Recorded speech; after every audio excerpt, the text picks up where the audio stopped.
I just never thought that this relationship could be so magical. Like in the beginning, I thought, oh, this is great, good match. This is like what I would say to people that are worried about surrogacy is like, it may be even better than you imagine. Like having this connection with another woman during this process is really, really cool. Hi, everyone. It's Olympic figure skater and broadcaster Tara Lipinski, and you're listening to Unexpecting. I started this podcast with my husband and now co-host Todd to bear it all about my untold 5-year and often excruciating journey with infertility. The goal is simple: to take this taboo subject and demystify it, to normalize these important conversations, and hopefully to find answers. Nothing is off limits, and over the course of the series, we'll unpack my fertility mystery, the trauma we've endured, and hopefully offer those struggling alongside of us some valuable insight. So laugh and cry with us as we ride this unimaginable fertility roller coaster, hopefully toward a brighter day. Because our path might be different, but it doesn't mean we're lost. Hi, everyone. I'm Tara Lipinski. And this is Todd Kapisashi. And you're listening to the 13th episode of Unexpecting. On the last episode of Unexpecting, we left on pretty big cliffhanger, maybe the biggest cliffhanger of the series, honestly, of this podcast. The cliffhanger of our life. Yeah. Biggest cliffhanger of my life. I don't know about you. Well, 100%. I don't know. You're waiting for your scores at the Olympics. That's quite the cliffhanger. No, this was way worse. This was like much higher stakes. Yeah. But, now that I think about it, it's kind of like that, like while they're setting up, while you're waiting to see if there's a heartbeat, it's like when you're sitting in the kiss and cry, staring up at the monitor, just waiting for the judge's numbers to flash on there. Just that, couple seconds, minutes of just pure, terror. Well, as everyone knows, or skating fans know, you let out a pretty alarming shriek after Embarrassing shriek. So I don't know if this heartbeat scan goes well. They have to pull it out again. I don't think I could ever pull that out again. It was so, I look. Teenage jubilance, it's hard to go back to that. What's funny is I was so in the moment that I can't even be that embarrassed by it because, it was just. I definitely don't think you should be embarrassed. It was a shriek, Todd. You were 15 and winning the Olympics. So yeah. I think you get a pass, I think. Okay, good. So like I said, last episode, we left off on this cliffhanger with the heartbeat scan. And this was obviously a difficult scan for us because we had never gotten past this point. And, now with our surrogate, we were just hoping that she could finally take us across this important landmark. And, her numbers had been doubling, but so did ours. Right. The real test was the heartbeat scan. And I think that was sort of for me, getting the good news that she was pregnant, obviously. And I preface this all with both of us were just so grateful that at least we were in the game and things looked okay.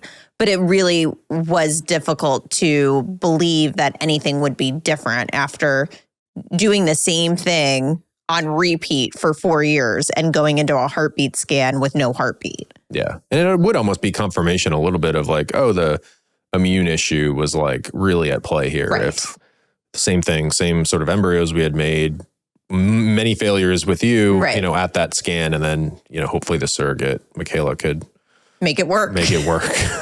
So just take me through that heartbeat scan. So, like I said, just leading up to it, I think, the pressure was building in me every single day because it's, a little bit of a wait. There's a few weeks where you're waiting for the scan. And, we didn't tell many people that the surrogate was pregnant, but obviously our very inner circle knew. And I feel like everyone was so relieved. They just were see, it worked in a surrogate. All your fears are over. Congratulations. This is so exciting. Are you planning the baby shower pretty much, and it's whoa, slow down. Because to me, I couldn't even really admit that she was pregnant yet, which is crazy to say until we got past this heartbeat scan. Yeah, but that made sense. I didn't either. It was right. She's obviously technically pregnant, but we had been that kind of pregnant many times. So it just, to me, it was not real yet. So, going into that scan, I'm sure you remember, I mean, even now I just can like feel myself like breathing heavy because the night before I did not sleep. I would have these crazy nightmares. And I think it was just obviously when my anxiety peaked, lucky me. But, you know, I would just wake up from these dreams. Some of them I would remember, some of them I wouldn't, but it was just always around like these medical appointments or scans or getting bad news. It was all about getting bad news and like having to live it, which was just like, I could almost feel it happening. So I'd wake up in the mornings just like so rattled. And I just remember I didn't sleep the night before the scan. And it was one of those things where, I mean, I woke up and just like silently, just like kind of crying because I was so full of all types of emotion and same sort of thing going into my closet. I don't know if you remember, I put on like 17 different outfits. Like I was like, I don't know what lucky outfit to wear. You know, it was like I put on 17. I'm like, I don't know what the lucky one is. I was just like overwhelmed with emotion. What was really different about this heartbeat scan too, that's important to point out, is that, as we mentioned, the surrogate was in a different state. So it wasn't like we were getting up in the morning and together and like going to the office and like this thing that we knew how to do and that we had done a bunch of times. We weren't doing that. We were basically waking up to get a phone call, like a FaceTime from the surrogate at her doctor in a different state. So for you, was that less or more worrisome and traumatizing or anxiety inducing? Yeah, I think for me, it was, thank goodness, easier that it wasn't me in that room getting scanned. Like I reached a certain point. I just don't think I could go back into a room and get scanned again at a heartbeat scan and be a sane person.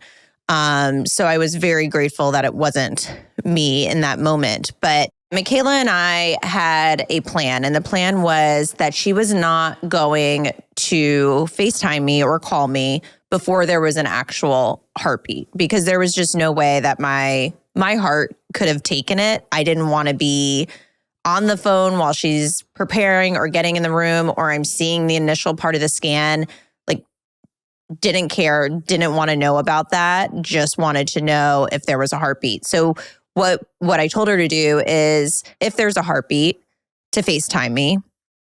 And if there is no heartbeat, to just please call us.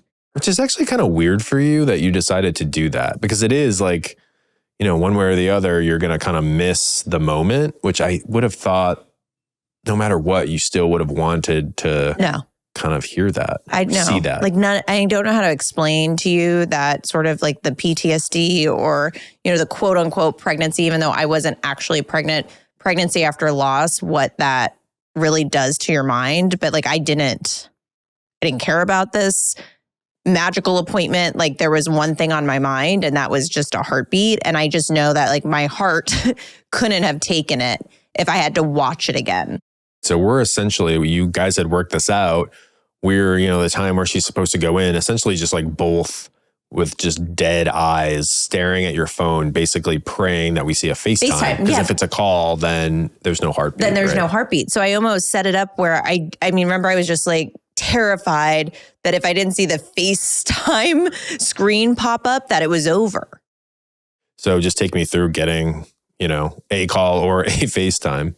So we were in the kitchen. I remember we were just like, I was like pacing, you know, I love to pace when I'm nervous. I think I probably said like, Tara, just stop pacing. Just stop pacing. So unnerving. I was like, making me so nervous, just like back and forth, back and forth. This has happened though throughout the entire journey, the pacing. Like, if my coach Megan is listening, she's going to laugh, because as a skater, that's all I did was just pace.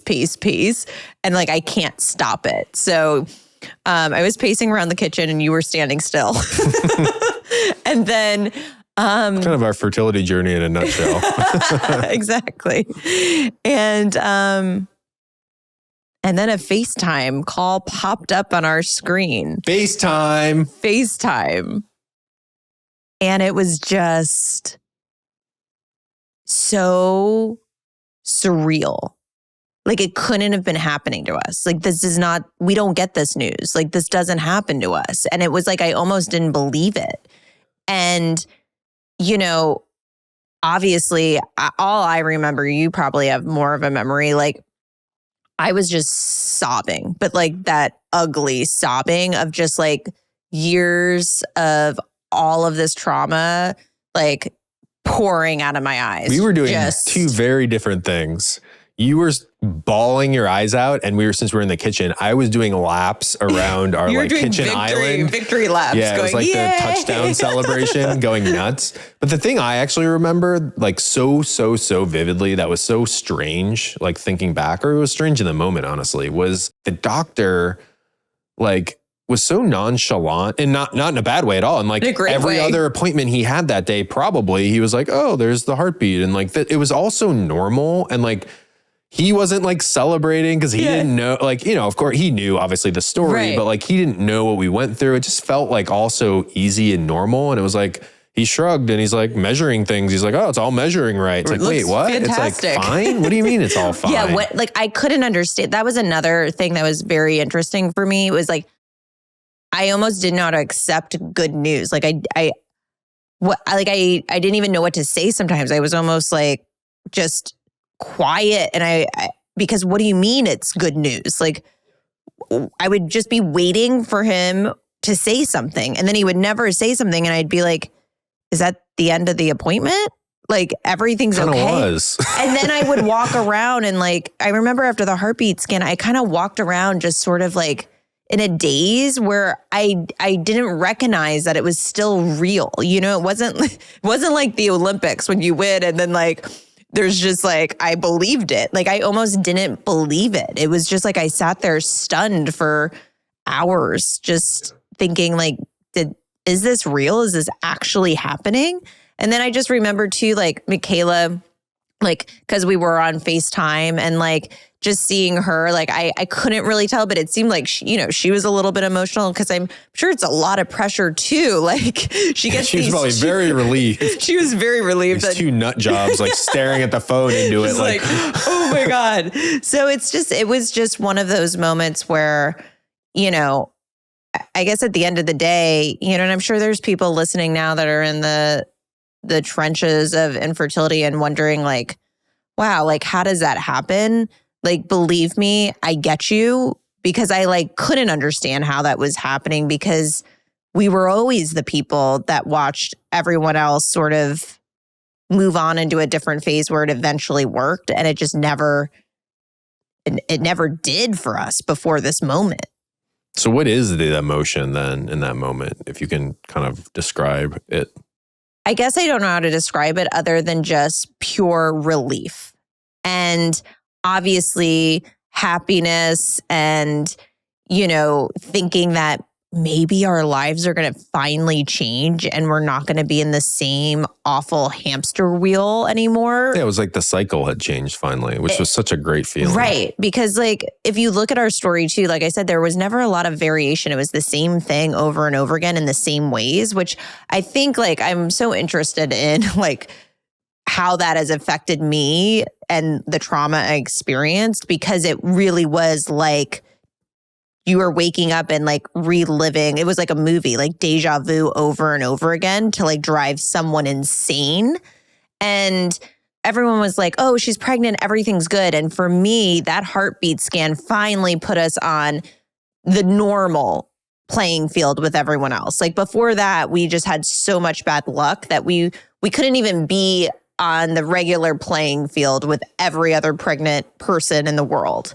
And I just felt like we won a competition. Like we now have made it to we have now made it to the next level of the game. Yeah. Well, it also was like, for me, this relief that like I had prepared myself the night before and the days leading up to it of like, okay, like in some universe and in an alternate universe, like there was no heartbeat. And it would be the same thing where I'd sit on the couch with you and you'd be in shock and upset and anxious and like, we're never having kids. And we'd have to like, there would be another life that would like branch off. Right. And the fact that we like branched off into this like other life that like we hadn't experienced yet was like, it was just so nice. Yeah, it was just a change of scenery that we needed after 5 years. Yeah. I know this sounds so corny, but we had actually, you know, regardless of what results we got, we were planning on, or I had sort of planned to take you to just like Malibu, like a little staycation, to either celebrate or to just kind of regroup. And I just remember that night. I mean, again, this sounds like so corny, but we're like on the deck of this house looking at the Pacific Ocean and like the sun setting. And we're pregnant with a kid like after a heartbeat scan. It just felt like this like amazing end of it's not the end obviously, but like in a way it felt like this like crazy, almost cliche end of a movie where the sun was finally setting on our horrific fertility journey. I think what was special about that night, obviously the focus is that the baby had a heartbeat, but I think there was like something for us in that moment. Like we didn't really talk about it. We talked about like the amazingness of the appointment and oh my goodness, we're here. But we never really talked about like the 5 years or what we've been through. But I feel like we both, like you said, were like staring out into the sunset, sort of like realizing what we went through to get to this moment and that maybe there was, a rainbow and sunshine after the storm. And I think like I felt very close to you and very connected to you of just like, I'm sure it's like anything, people that go through a shared experience just feel this like intense bond that unless you go through it, you can't really explain it to anyone else. And I don't know, I just remember sitting outside, looking out and feeling really close to you. Yeah. And I think what's weird, as you were sitting there talking and like it was that night did sort of feel like it was about us. If we're being vulnerable, I do think weirdly in IVF journeys, there is, and I don't want to put this in the wrong way, but there is sort of like a little bit of a selfishness that sort of develops where, the fact of the matter is we're out there looking at the sunset. And if I'm being super, super honest, I was just happy that like my life wasn't going to be what it was. I was glad that you were going to finally be happy every morning when you woke up, that I wouldn't look over at 3 a.m. and you'd be like frantically on your phone or just up or just stressed. And like, again, it's like, I think I talked about it on a previous episode. Like, is it that I really want this kid so bad? Or is it that I want the journey to just be over? And it's both obviously, but it's the same. I can ask the same question about that moment. As we were in Malibu, was I just so happy that finally, of course I wanted a child. Right. Of course I'm like, 40 years old, 39 or whatever. Like I'm excited for this next journey, but was I just more happy in that moment that, oh my God, Tara and I together, me and you got through this. And there was a little bit of a selfishness to that because like when you bring a kid in the world, it should be the most selfless thing, but IVF does do that to you. I mean, I think that's why there's many different, avenues people take after going through IVF because, the majority of people go through IVF and within 2 treatments, that's sort of the average, it works. And, it sucks that they had to go through IVF in the first place or do 2, but at the end of the day, they kind of like move through that process quickly. But for people that don't like us, I think that it really plays games with your mind. And I think that's why some people and people that don't, I feel like people that haven't gone through infertility may not understand this as well. But there are people that go through this and they just want their life back. And they're like, it's not worth it for the 2 of us to have a child. Like we are going to be very happy without a kid. And, we had these thoughts a lot and we were, I think everybody, you just sort of prepare yourself for all the different outcomes, but also like, how much longer would we have done this before we were like, we've got to stop and just live life? And I mean, I had this burning desire for a child all of a sudden in a different way than, of course, like I talked about previously on these episodes, like I always knew I wanted children, but it wasn't like I was that person that like, I need to have a child right now. But going through this, like going through that first miscarriage, like it was like a burning desire for a child. Like, and that urge never left me, which is why I kept going. So, if eventually it got to the point where I didn't feel that, then I would have stopped.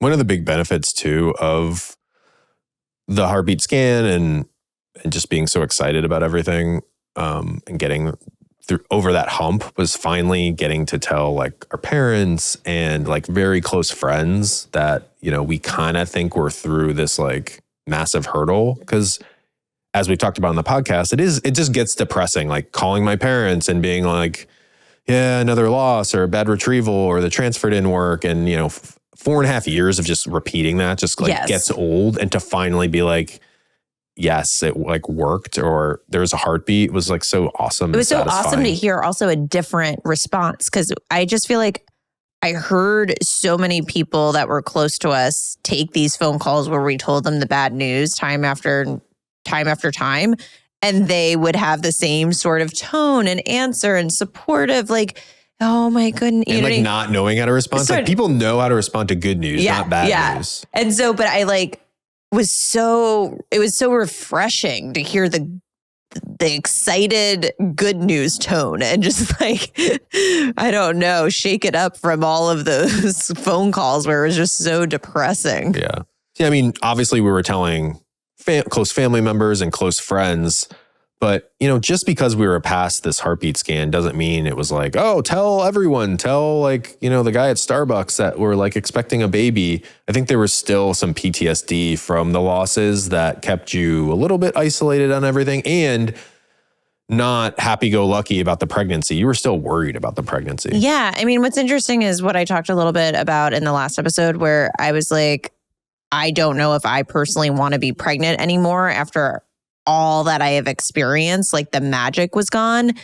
And this pregnancy obviously was not happening to me, but it wasn't, again, it's like what I thought it was going to be. It was, I want a healthy child, but the pregnancy portion is not that romanticized vision that I had in my head years ago when I started IVF. Like this was a means to the end. And it was really hard, you know, after the heartbeat scan to just completely relax. Look, I will say I am a rational person, and this was the first time we got a heartbeat. So I replayed that thought in my head on repeat just to give me a little reassurance and confidence, and, you know, to give myself some rational advice, because we have made it past a big milestone. Oh, finally, you're listening to rational advice after 4.5 years. Well, that's what I was saying to you for 4 years. But that was not rational advice. Like this actually was like, this was fact. And I was able to hold on to that. And it was something that helped me. But, you know, I think, you know, I hear a lot of it when on my Instagram, my fake Instagram, and watching people go through pregnancy after loss. There is just this anxiety around scans, doctor's appointments, constantly worrying what could be going wrong, what could happen, and also seeing stories. It's sort of what we talked about before, when you get pregnant and you're naive and you really don't know all the things that can go wrong. Like ignorance is bliss in that moment. But I've seen too many stories. I've heard too many stories. And just because we went through IVF for 5 years and it was hell, didn't exclude us from something else horrible happening. And I watch it every day on Instagram in this infertility community. So it was just, you know, every day waiting for the other shoe to drop. Well, an important conversation and question too is, once we did start telling, you know, obviously again, family and friends, and they were clued in way more on our journey. But even when you maybe started to tell people who weren't as close, did you have a hard time like telling them we had a surrogate? Was that like a tough thing for you to, you know, admit to somebody, or kind of go through the story of like, okay, this is what happened. We think it might be an immune issue. And then so we got a surrogate, but it's our embryo. Like that big explanation process has There's always happen. Like an explanation that has to go along with it, especially if I'm like drinking a glass of wine while I'm telling the story. So, you know, I'm pretty used to now explaining, you know, our journey and where we got to. So it was never strange for me, except I really, and still do, struggle to say our surrogate's pregnant and we're having a baby. Like it like literally, like my heart feels like it stops, or I feel like it's a bad luck or it's a superstition. Like I can't say that. Oh, you mean that. So you're more worried about like it might not, it still might not work and then like, then I'd have to tell them, and then it, you know, so like, and then I'd have to live with those feelings inside of like, I just told someone that we're pregnant, but it may not be, you know, a successful thing. Like that's where all my anxiety is. And that's why like week to week scan and not thinking about the pregnancy itself. But early on in the pregnancy then, so you didn't really have any reservations, or there wasn't any embarrassment's the wrong word, obviously, but anything with the surrogate of like, oh, I don't want to admit that like we kind of had to go this route. And like, you know, we talk about the annoying sort of things in life and in society about you're not a woman unless you can carry like all that bullshit about what a woman is. Like you're not a woman unless you like procreate, all that. Like that was just gone because of the journey, right? It literally was just so gone. And I feel like that's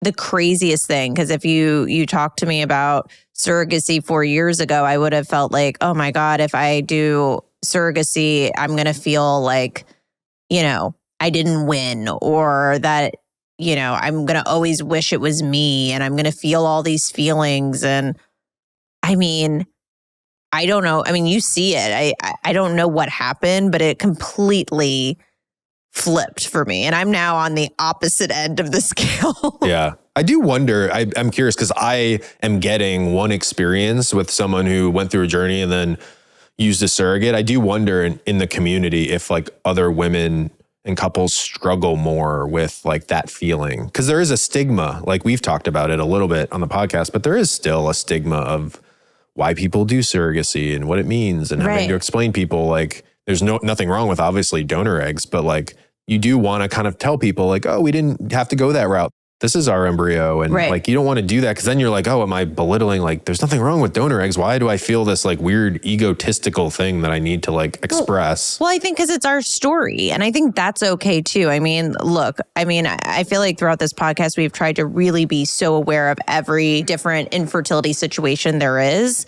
because we know how it feels to be in these positions. But at the end of the day, it really is, you know, everyone's story is so unique because it's their own. You can't change their ending. You can't change that they make their own embryos or they don't make their own embryos. So I think, you know, for you and for me, that is part of our journey. And when we are telling people that we're pregnant with a surrogate, we do tell them that it's our own genetic, biological embryo that she's carrying for us because it's the truth. But yeah, I mean, speaking of some of the judgment, I think, and stigma around surrogacy, I mean, I think a lot of people assume, or maybe it's a reality for some women and couples, but there is this like loss of connection. Like, oh, am I going to feel connected to this child because someone else is carrying it? I mean, did you worry about that? Or is that a stigma that you recognized? Oh, well, in the beginning, I definitely worried about that. And I worried about that, you know, years ago, which is probably, you know, if I didn't worry about that, day one, I would have been like, well, you know, if we can get a surrogate and it's not working in me, let's do it. So I did worry about all of those things. But I think like that conversation has to change too, because you hear people constantly connect surrogacy with like lack of connection or foreign or all of these words that, you know, unless you do it, I don't know if you truly can speak on that.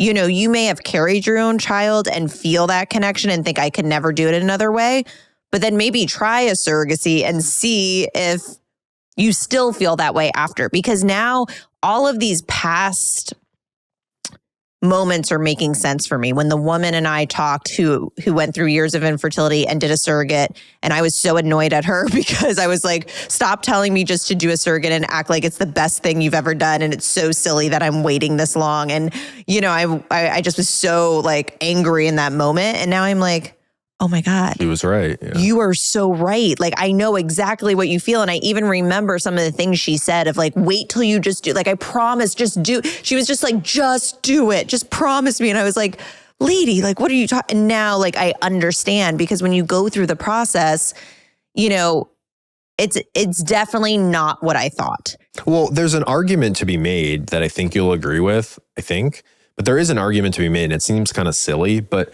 there's like a deep irony that if you get pregnant, let's say at 28 years old, and you get pregnant on the first try, and you look at your pregnancy stick and it's pregnant, and you throw it out and you go through your 9 months of pregnancy, like you're obviously going to be connected to your child. It's like growing inside of you, et cetera, et cetera. You're excited to be a parent. So it's right in front of you. Yeah. There's a connection there, obviously, but there's definitely an argument to be made that like the connection that you feel to this thing growing somewhere, yes, it's in a different state, but like the love and sort of like connection that you feel is so much, and the appreciation is so much larger than that other pregnant. And again, we're not trying to say one's more important and there's a bigger connection for one to the other, but like most people would think there's less of a connection with a surrogate. And I would argue that maybe there's more. Like, that's how I feel, because like, I'll be honest with you. Like I said, I feel like my maternal instinct of wanting children and going through this process kicked in much later in life. So I truly believe if we never had a problem, we got pregnant the first time, and I went through this process, just my outlook, the quote unquote connection, the understanding, the awareness of the freaking miracle this is would have been so different. Like, it does not matter. I mean, this baby could be, halfway across the world. I think about this baby every single second moment. It is just so big in my life. It just occupies like every part of my mind, body, soul, physical reaction, emotional reaction, psychological reactions throughout my day that I don't know how to explain it, but you did a very good job of it just like, after everything we've been through, the appreciation, the gratitude, and then, the worry, anxiety, and joy that this could actually be happening is so fulfilling. But I do think that, especially this year, if you're a Kardashian fan and watched the show, I feel like that sparked a lot of conversation. There were articles about, Khloe talking about not feeling a connection to her baby because she used a surrogate for her second child. And I feel like a few people have asked me along the way of, I watched Khloe and everything she talked about with her connection with her baby and the surrogate. Like, does that worry you? Like, I don't know how I could kind of do that. And, I think it's just interesting because obviously everyone can have their own experience, and that was her experience. And you hear so few stories about surrogacy and what they're like. And I think that, Khloe Kardashian is a huge celebrity who's speaking out on it. So, I would just remind people, though, that are on this journey to realize that, who knows, was she going through other things that could have affected why she didn't have a connection to this pregnancy or to this child. And there are many, many journeys, and we're on one of them where I couldn't feel more connected. Like, maybe I even feel more connected because it's not in my body and I'm not sitting here in constant anxiety, trying to measure every little thing that's happening in my body, where I can actually relax into the idea and the, emotional part of preparing for a baby. Yeah, and I think the connection that you built with the baby was obviously facilitated by a really great relationship you started to build with the surrogate, Michaela. Just talk about like how that developed and how important that was for you to have. So I think it was just a match made in heaven. And I think it's really sweet. She has always been so aware of our journey, so kind and thoughtful, and always trying to find ways to put me at ease. She even says that. She's like, I just always, if there's anything else I can tell you or we can talk about or I can do just to, make you feel comfortable. And I remember she was like chatting with me once, which I thought was really cute. Like, her whole family's in on it. Her husband will be like, did you tell Tara like everything's okay? And did you, and her kids are like, oh, Mom, did you tell Tara that, like, tell her it's all, you know what I mean? They're all so concerned that we're comfortable on this journey with her. And I think that's why for me, it just really works. I think she knows that I'm nervous, and she's been able to really give me reassurance and make the journey as good as it can be, especially for someone who's been through a lot of trauma.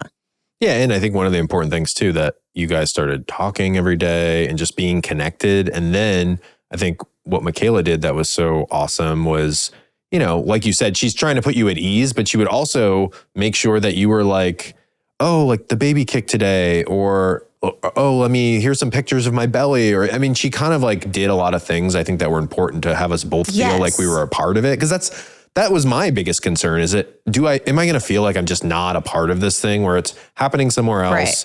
I'm in Los Angeles Right. kind of doing my job and Right. like forgetting that I'm having a baby. Right. But No. like she took steps, I think, to make sure that didn't happen. Yeah. I mean, and this is not the case for everyone, but Michaela and I speak every single day. We've now become close friends and we've created this beautiful connection that I just didn't expect going into this. I thought when we met her, like, oh, this is going to be a great match, but I didn't expect that I would care so much for this person in almost like as if she's family. And it feels like that. I mean, she's carrying our child and she feels like family to me. And we are now at this point, you know, like we always say, we do anything for each other. And, you know, every day we talk. In the beginning when she was nauseous, you know, we'd laugh because like no one wants to be nauseous. So I'd be like, I'm so sorry, but I need to ask you, are you nauseous today? And she's like, don't be sorry because I'm glad I'm nauseous too, which means it's working. But yes, I'm nauseous. Like to sort of like ease my mind that things were still progressing. And because I mean, you're laughing at that, but that's PTSD from this whole thing. Like I remember every day even tell me like, can I text her for a third time if she's like still nauseous? But you know, I didn't text her 3 times a day. No, I know, but you know, we're laughing, but that was like a real concern of like, oh my God, we don't have control over this. We don't know from moment to moment how she feels or if the baby's kicking or does she feel pregnant still? So right. And I think that was for me, like, thank God it wasn't happening to me because that's what I did throughout every single day was, oh my God, I feel less nauseous now. I feel a little more nauseous now. Oh, because I feel less nauseous now, is it over? Whereas like I think that's where surrogacy really helped me on this journey to get through, you know, all of these months and we're still in it. But it's like, I didn't have to, you know, symptom check every second, which was going to drive me insane. I just was able to ask her, you know, once every few days, you know, how she's feeling. But then again, there's always, you know, so much more anxiety that goes along with it, right? And then when the nausea ended after, you know, she got into the second trimester, then it's like, then there's this period of time where you have no idea how to symptom check, you know, because the baby's not kicking yet. It's just, you know, it's obviously a process, but it's just been so nice to be on the journey with someone who cares, you know, who checks in and is like, hey, what kind of food? And like, is this good or is that good? Or what would you like?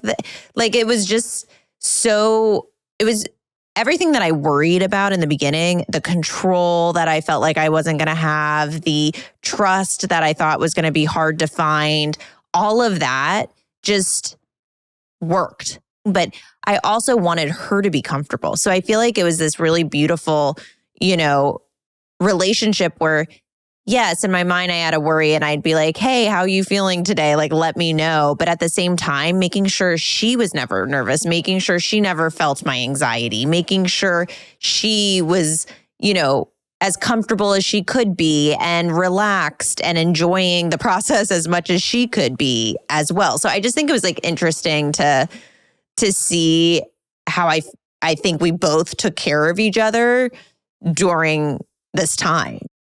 Yeah, but you were pretty much just worried for the scans. And you would get legitimately worried for those scans. And that was the PTSD popping up. I think. And I think that's exactly it, Todd. I feel like it was like the pregnancy part of it and the in-between and the days, those were kind of fun. And it was like talking with Michaela.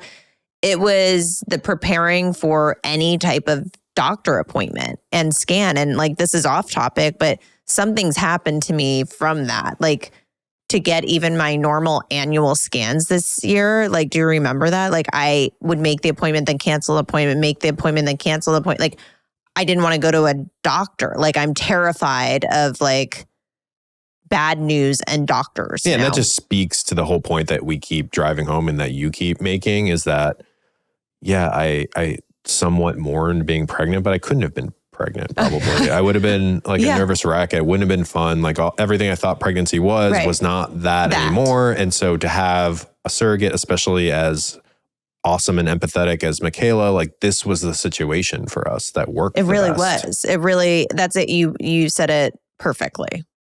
And now a quick word from our sponsors. Infertility can often feel like a secret second job. The appointments, the meds, the heartbreak. It's a lot to manage and often without the support you need, which is why anything that can simplify the process is a win in my books. It's why I love bird&be's prenatal supplements. Not only are they doctor formulated and contain important extras that many other brands skip, they're all about convenience. Their daily packets contain all the vitamins you need to support egg quality, and they've got one for the guys and their sperm too. So you can ditch all the bottles cluttering your counter for one easy packet at half the cost of buying all of those bottles. Plus, you'll remember to take them. Bird&be knows that the journey is hard enough. Let them help to make your supplement routine a bit easier. Head to bird&be.com to get 15% off your first order with code Unexpecting15. First Response is fervently committed to supporting, sharing, and empowering all pregnancy journeys and provide accurate information, especially to those struggling with infertility, loss of a baby, and maternal health inequities. First Response knows that when testing for pregnancy, you want to be sure of your result. That's why they created Comfort Check, a pregnancy test kit that helps you test confidently and conveniently. The First Response Comfort Check Pregnancy Test Kit is a value pack containing 8 total tests, 3 First Response Early Result Tests, and 5 First Response Pregnancy Test Strips, allowing women to test early and often for added reassurance. First Response's Early Result Test, included in the Comfort Check Kit, is their #1 best-selling pregnancy test. It detects all major forms of the pregnancy hormone commonly found in urine and is over 99% accurate from the day of your expected period, with results ready to be read in just 3 minutes. The First Response Comfort Check Pregnancy Test Kit is available for purchase in-store and online. Be sure to pick one up today.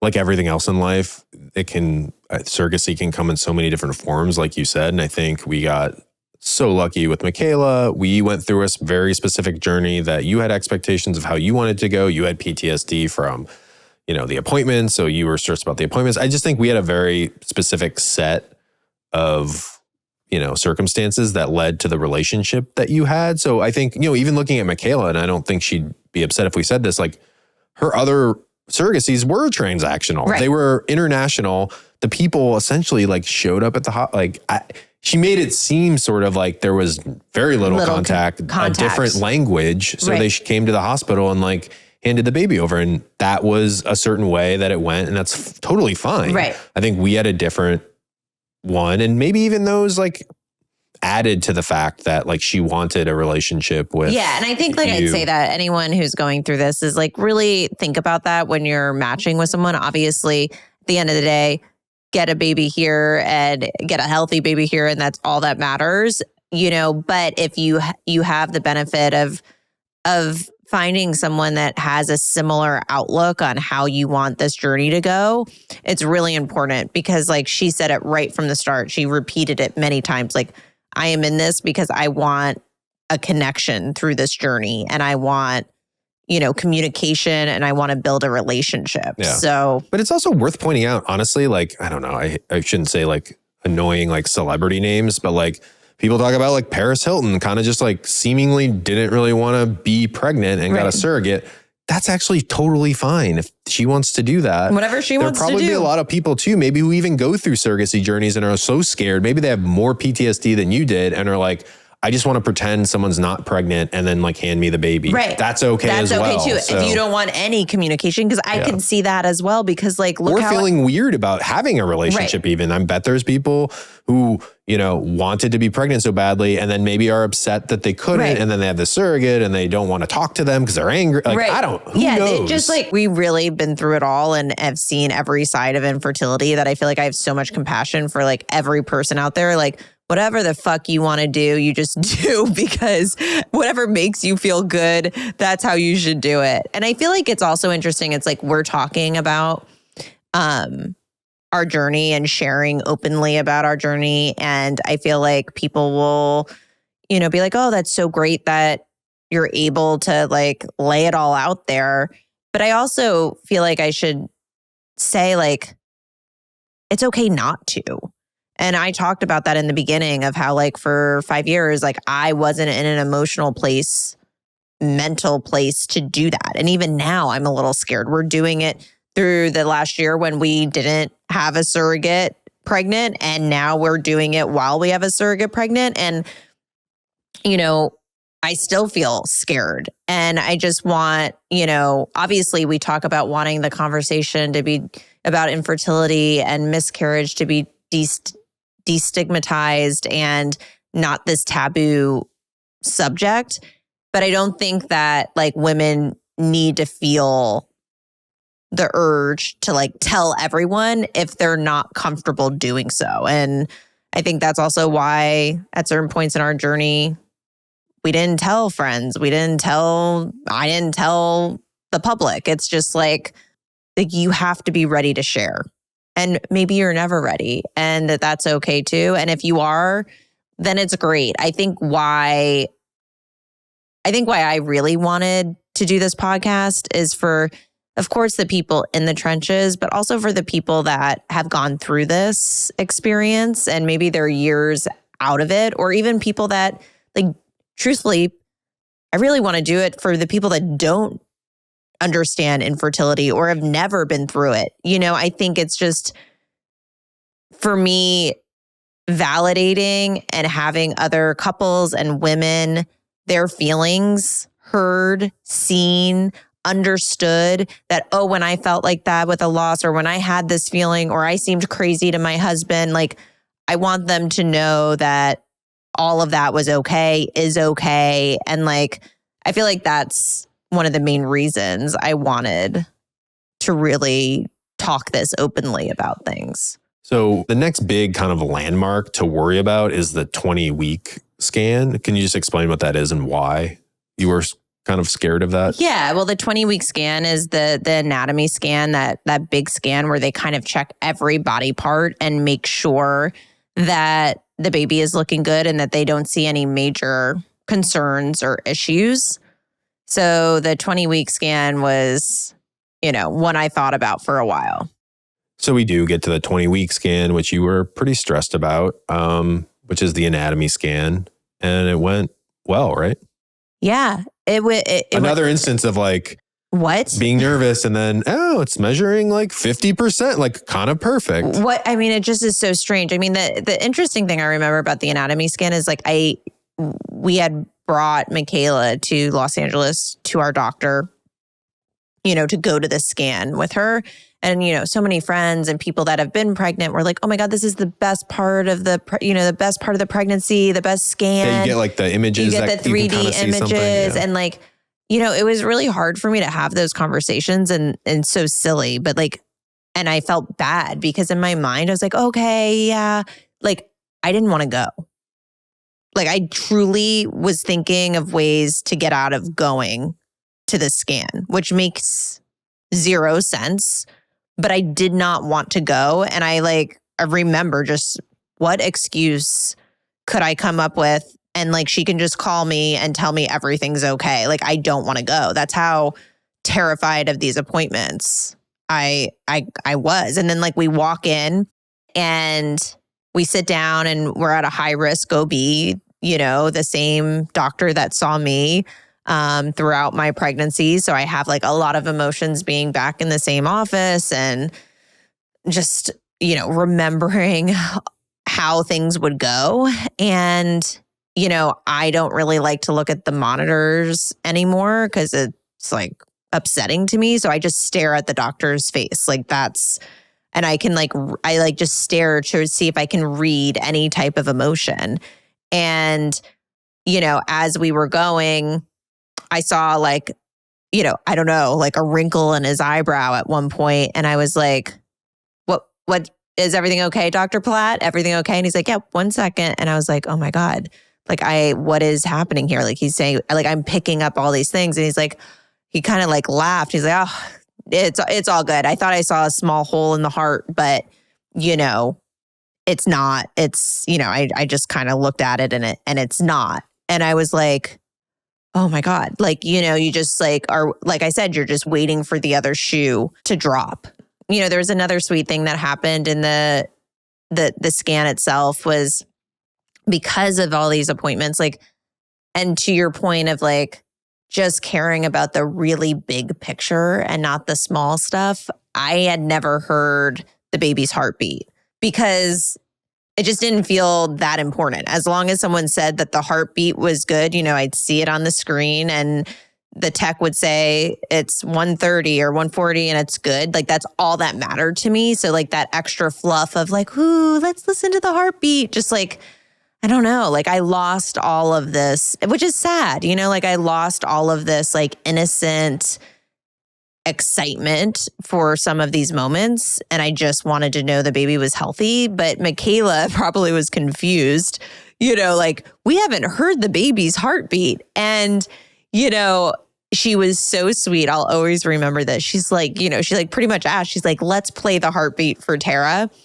And it was after we kind of knew everything was okay. So it was the first moment that I could really enjoy that, extra special treat of pregnancy. And they played the baby's heartbeat. And later Michaela was like secretly videoing me because obviously I think the heartbeat, all of it is just a lot. I mean, I was just like pouring tears. And, I'll remember that moment, but I also just remember like, please let this scan be over. Like, because it takes a long time. And I was like, please just, okay, we got through this. He looks okay. Like, let's just get me out of this appointment and tell me everything's okay. Yeah. And after that, just speaking of sort of the little things that you had let go of a little bit, you did start doing some stuff though that was kind of fun. Like you'd send voice memos of your voice and have Michaela play them for the baby, which is so silly, but fun kind of. Yeah, I would talk to our baby and this is again like Michaela is just a unicorn and an angel and all of the things wrapped in one, because like you send that to someone, right? And then you think, oh, maybe they'll play it like once or twice, a month or something, right? Like I didn't know. But then, after a while I sent her another one because I was like, I'll just mix it up. And she's like, oh, like, and I was like, just, so you don't have to hear the same one. And she's like, oh, that's great. I play it to my belly every single night. Like she did it every night. Like, I never expected someone to do that. It's just those moments that really bonded us. And we were like a team. Yeah. Like, you do become a team when you are working that intimately with a surrogate. You're like, weird, like work friends, but in a way more intimate way. Yeah. But we're like making appointments together. I'm sending her, vitamins. We're talking every day. And we're like in this together for this one goal. And it's so, I just never thought that this relationship could be so magical. Like in the beginning, I thought, oh, this is great, good match. This is like what I would say to people that are worried about surrogacy is like, it may be even better than you imagine. Like having this connection with another woman during this process is really, really fucking cool. Yeah. So it's obvious from what you're saying that you were, in a certain sense, really enjoying the surrogacy relationship, certainly, but the process too.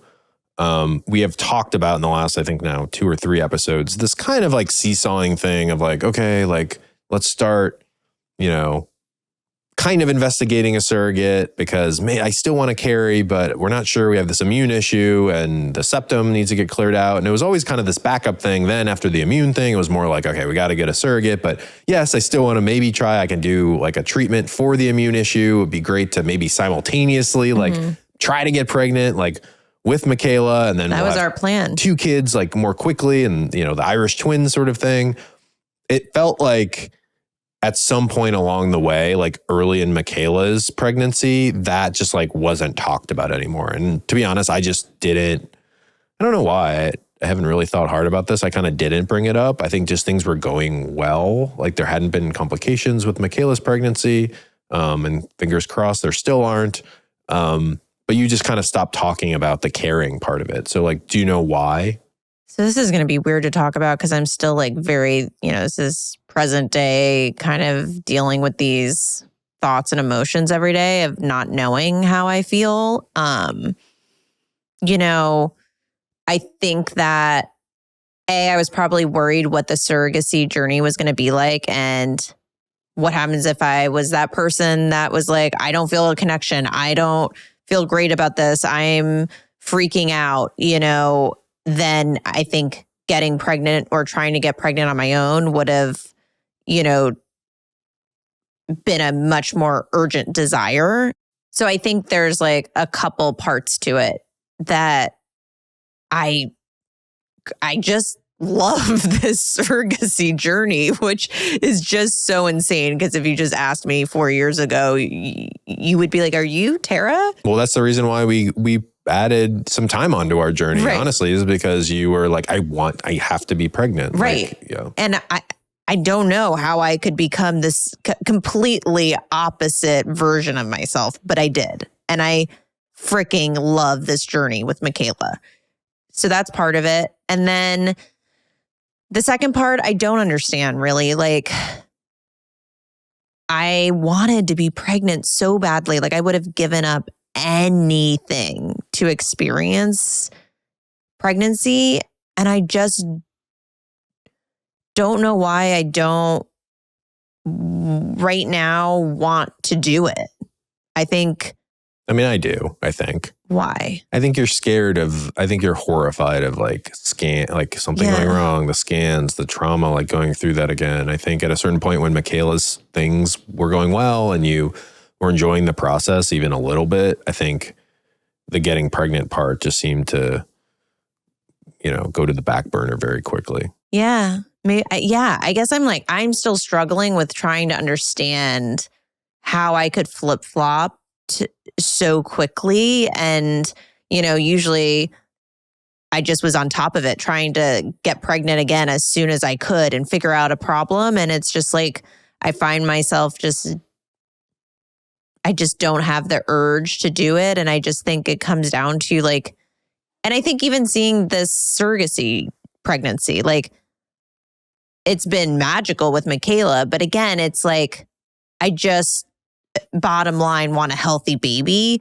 So the whole idea of pregnancy and this notion of what I thought it was going to be like, I think I just know for me, it would never be that. I would never enjoy it in the way that I would want to or I ever imagined. And I think, if I'm being honest with myself, probably after the second miscarriage, I probably knew that. I probably knew that I was never going to truly enjoy it like I had always dreamed of, but I just kept going and thinking that I would. And I think it's just like confirmation after confirmation for me that,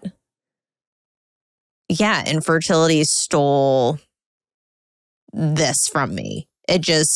I would never be able to, unless you like erased my mind, be able to enjoy a pregnancy. Which is weird though, because you did hang on to it for so long. And I wonder if, and I don't want to like talk about like I know anything about anyone else's journey other than our own, but I wonder your take on, do you think women and couples who go through these IVF journeys, especially these long ones, and then get it in their head like, oh my gosh, this is like what I want. I have to carry a baby. I think at a certain point, that was your thinking. Like, I want a baby so badly. I'm going to win at this. I'm going to be pregnant. That like the notion of what being pregnant is like completely romanticized to the point where it's like, yeah, I mean, I understand why some women love being pregnant. You have a belly and it's kicking and you have a connection. But like, I think you got some sort of twisted notion in your head of like what it was going to be and you couldn't give it up. I don't think I could give it up. And I think that,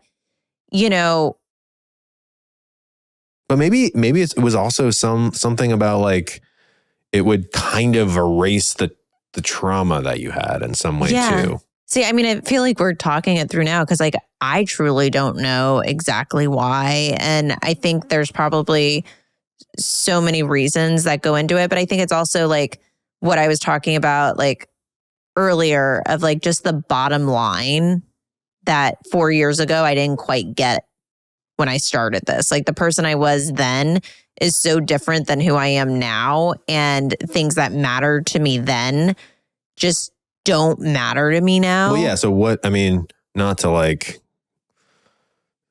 take this massively, 30,000 foot view of all this, but Like, what have you learned now about this specific issue?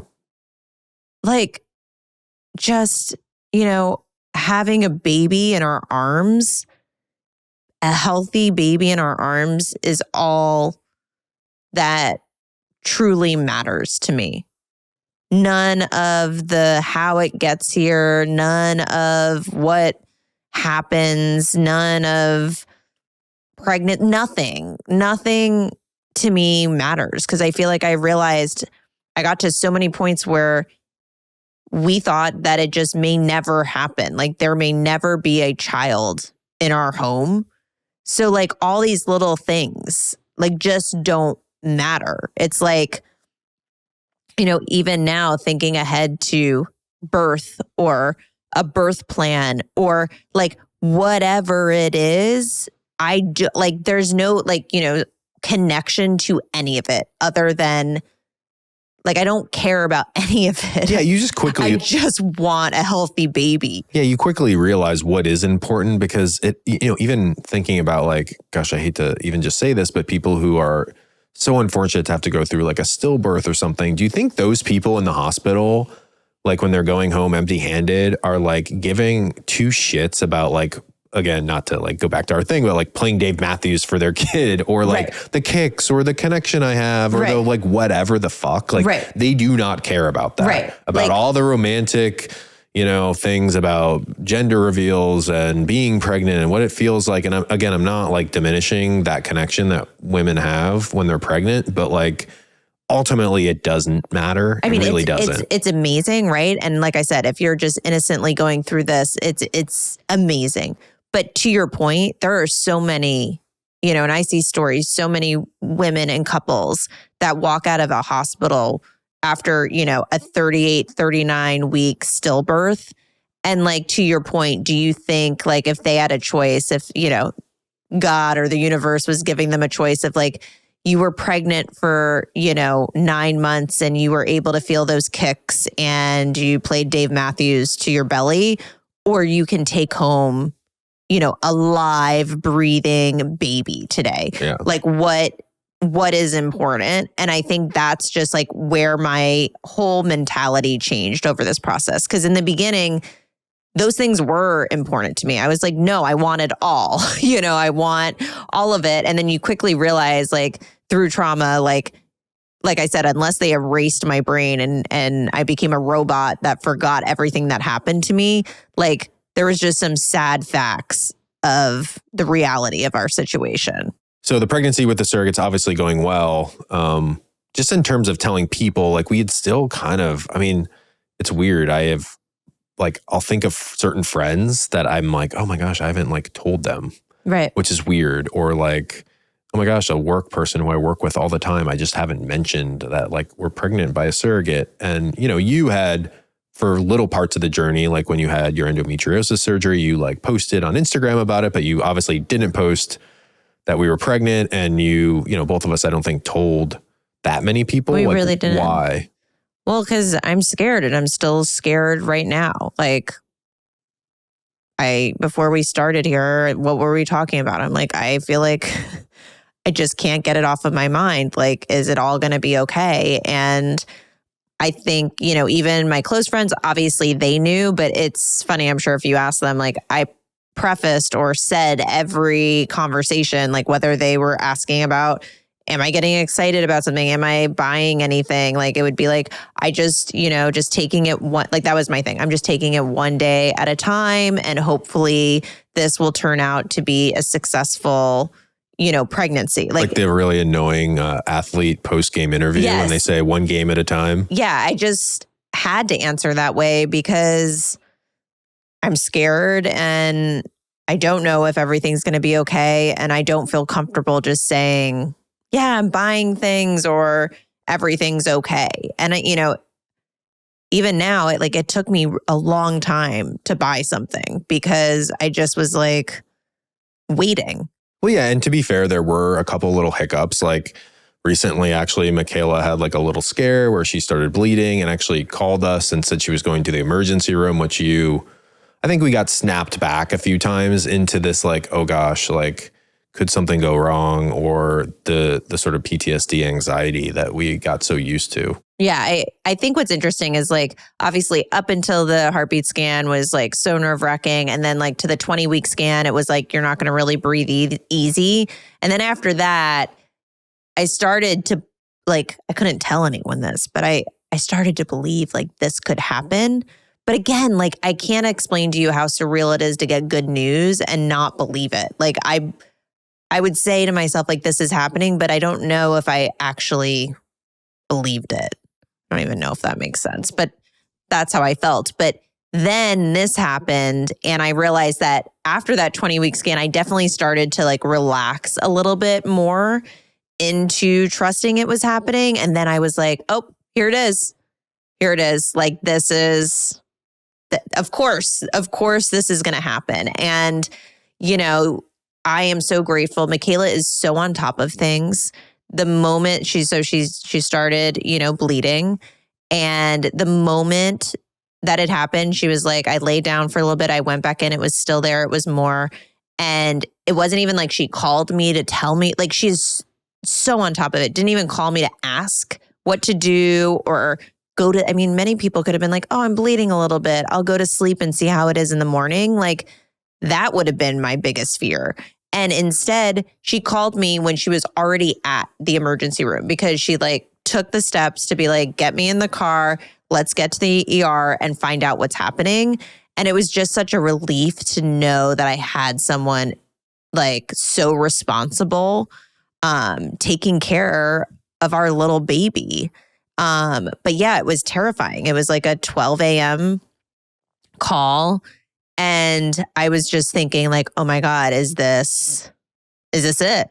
Yeah. And I think that incident kind of just proves what we've been talking about with just letting go of certain things in pregnancy and certain things about pregnancy not really being that important and other things being very important. And that's that, like, this incident reminded you that what's hard about surrogacy is that we weren't there with her when she started bleeding, and you have to just trust that this person is responsible and will go to the hospital, and just the fact that you're just not in control of that situation. Right. It's another person with your child inside of them figuring out how to deal with any number of issues. Yeah. So it's about that. It's not about like, oh, am I gonna like, I don't get to feel the kicks, or again, you're snapped back into this world of like, okay, like, and I think we got like lullabied almost weirdly into the other world where you were like sending Dave Matthews songs and like sending voice memos, and that's great and important. But then again, you get snapped back into the like, oh no, it's actually what's hard about surrogacy isn't the no Dave Matthews. It's the like not having control over like a hospital visit. 100%.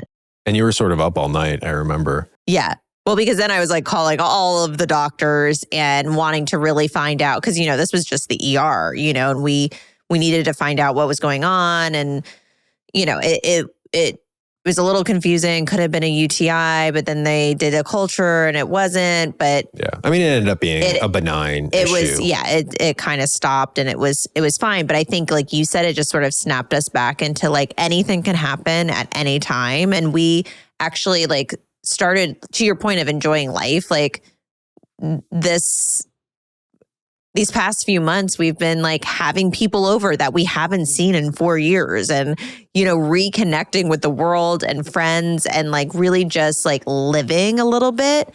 And we had a barbecue and I was so happy, and, you know, obviously close friends. So they knew, you know, and I remember at the dinner table, we were like discussing names and possible names. And then just to go upstairs and be like, laying in bed where your mind actually wasn't thinking about the trauma, and then just boom, like, oh, don't rest too easy. Yeah. So as you probably gathered from just even this podcast, like we're fairly deep into this pregnancy. Have you allowed yourself yet to think about what that kind of delivery day is going to be like, and the birth? You know, it's interesting because it's like maybe afterwards I'll have a totally different idea of it, because part of me is like, oh, I just want it to be so magical, and you know, again, the romanticized version of what it's going to be. And to be honest, it's like, I don't know, like if we could just pick up the healthy baby somewhere and just like know that everything's going to be okay, and it's not this, process where I'm going to be like, oh my God, is the baby okay? And like, and then is it going to cry? And is like watching them hold the baby, and is it okay? Are they going to rush the baby away? Like, is the baby, going to like, I just want the baby to be alive. Like I'm so terrified of, like I just want the baby to be here safe. And it's like, even now, it's just like, I wish I could just, I've asked the doctor, but I'm like, can we just take the baby out? Like, we've made it so far, and I'm so just ready for like this next part. The thing that gives me a little comfort is that like Michaela will be there, and like, like I trust her. I trust, how this baby's been growing in her body. And like, that gives me like relief. I just want this baby to be healthy. Thanks for listening to Unexpecting the podcast. Please subscribe, leave a review, and follow Unexpecting Pod on Instagram for info about upcoming weekly episode releases.